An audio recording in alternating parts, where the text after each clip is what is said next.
Boa noite, irmãos e irmãs que nos assistem aí pelas redes sociais, amigos também, a quem a mensagem acaba alcançando. É um prazer retornar a falar com vocês aqui, transmitindo direto aqui da minha casa.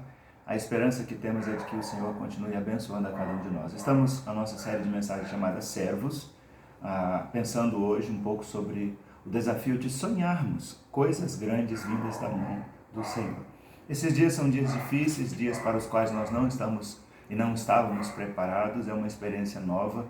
Assim como Jeremias e o seu povo também viviam um tempo muito difícil, quando Israel estava opresso, perseguido e oprimido nas mãos do inimigo. Jeremias foi um homem que Deus chamou para profetizar e para anunciar ao seu povo no tempo sem esperança. E a nossa reflexão nessa noite vai ser baseada no capítulo 1, que narra um pouco do seu chamado, e no capítulo 18, quando Deus o chama até a casa do olheiro para mostrar para ele algumas coisas que ele precisava enxergar para dar sequência ao seu ministério. Então nós vamos começar lendo Jeremias no capítulo 1, que diz assim: A palavra do Senhor veio a mim dizendo: Antes de formá-lo no ventre, eu o escolhi. Antes de você nascer, eu o separei e o designei profeta às nações. Mas eu disse: soberano Senhor, eu não sei falar, pois ainda sou muito jovem. O Senhor, porém, me disse: Não diga que é muito jovem. A todos a quem eu enviar, você irá e dirá tudo o que eu lhe ordenar. Não tenha medo deles, pois eu estou com você para protegê-lo, diz o Senhor. O Senhor estendeu a mão, tocou a minha boca e disse: Agora põe em sua boca as minhas palavras e veja. Eu hoje dou a você autoridade sobre as nações e reinos, para arrancar, despedaçar, arruinar e destruir, para edificar e plantar. Na realidade, a chamada de Jeremias tem algumas implicações que se identificam com o nosso chamado também para sermos servos do Senhor em esse tempo em que vivemos. É interessante observar que aqui, do verso 4 até o verso 10 do primeiro capítulo do livro de Jeremias, nós encontramos alguns princípios. O primeiro deles é que Deus vocaciona o servo para a tarefa que este servo deve executar. Independente da tarefa que Deus tem te incumbido, Ele mesmo já te capacitou para realizá-la. Seja através dos dons espirituais, através dos talentos, do seu aprendizado e das oportunidades que a vida lhe proporciona.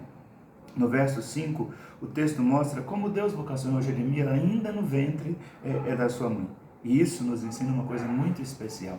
Ainda hoje, Deus precisa de servos. Não chama todos para a tarefa de pregar a palavra, mas aqueles a quem Ele chama, aqueles a quem Ele capacita, esses devem ser obedientes. O Senhor tem chamado gente para servi-lo.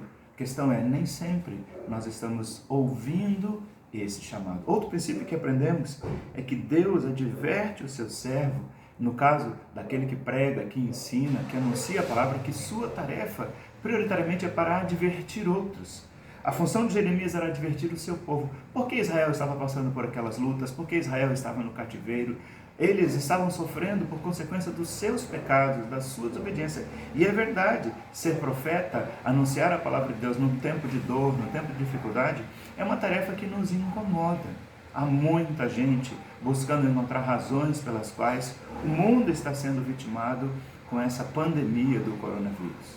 Eu não sou Deus, não me cabe aqui julgar o porquê Deus permite ou deixa algumas coisas acontecer. Há pessoas que estão dizendo que é Deus que enviou essa enfermidade, outras estão perguntando por que Deus deixou essa enfermidade acontecer. Eu sei que no governo de Deus, da história, Ele nos deu a tarefa não apenas de existir nesse mundo, mas de administrá-lo bem.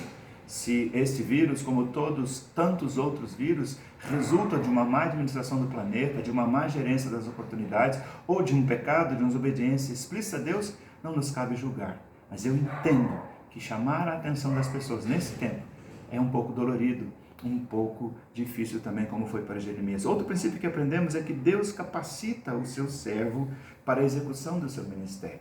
Jeremias ainda era um menino, um jovenzinho, e usa essa situação para fugir da tarefa de anunciar a palavra. O fato é de que Deus nos chama, nos envia, nos capacita, e nós não devemos ficar criando desculpas. É muito interessante, irmãos, muito interessante o tempo em que vivemos. Não podemos sair, as relações estão muito mais no campo virtual do que real, e essa é uma excelente oportunidade.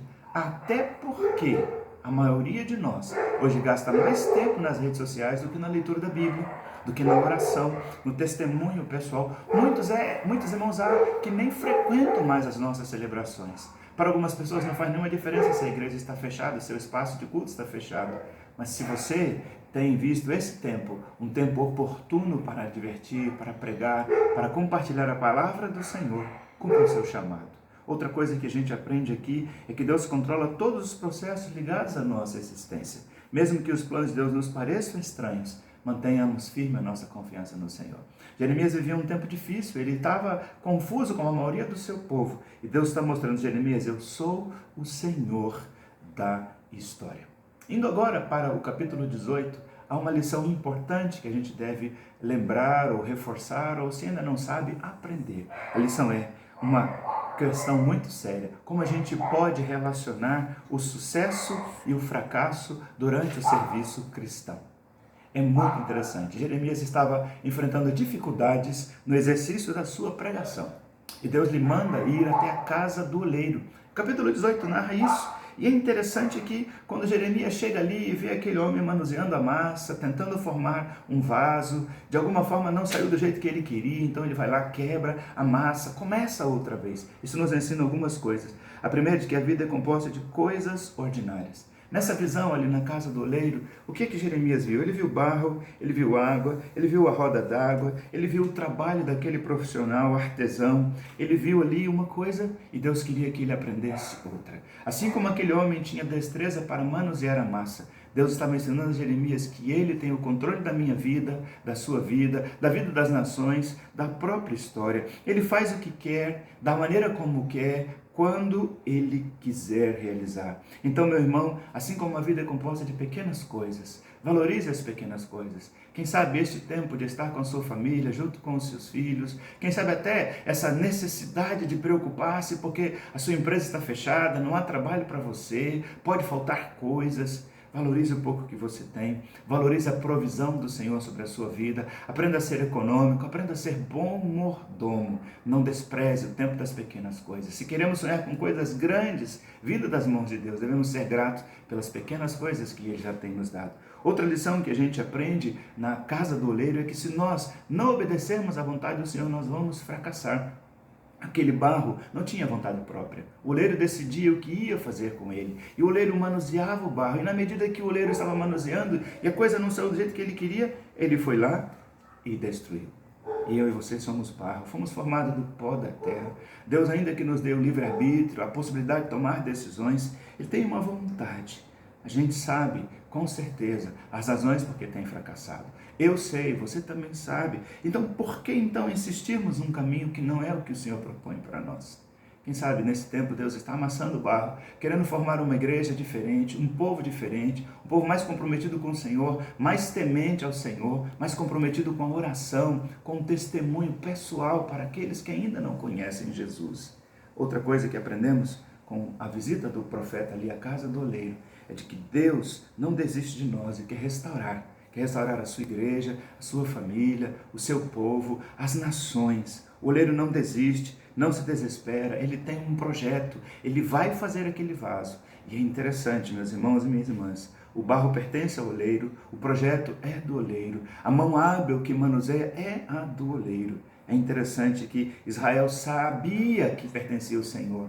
E Deus estava disposto a destruir a integridade daquele povo, seu orgulho, para torná-lo pó e do pó refazê-lo, retornar então a ser uma grande potência. Jeremias ficou impressionado com o controle que aquele artesão tinha sobre o barro. Eu também espero que você não se deixe de encantar com o controle que Deus tem da história. Seja para dar força aos nossos anticorpos para suportarmos o vírus, seja para dar inteligência aos cientistas para que produzam uma vacina ou aproveitem algum medicamento que já existe. Deus não perdeu o controle da história. Que Ele te ajude, que Ele te abençoe, seja chamando-te para continuar a obra, seja mostrando-te a direção certa para caminhar. Não duvide. Não duvide, sonhe coisas grandes vindas da parte do Senhor. Ore por isso. Trabalhe nas coisas pequenas. Não desista diante dos desafios. Não perca a sua fé. Não duvide da sua provisão. Seja grato e continue firme, orando, testemunhando, estudando a palavra e também usando as suas redes sociais como um ambiente de semear boas notícias. E sabe qual é a boa notícia? Deus continua no controle. Ele continua sendo Deus e nós somos o seu povo. Que Ele te abençoe. Tenha um bom fim de noite. Abençoe a sua família. E até amanhã, quando teremos mais uma outra transmissão. Deus te abençoe.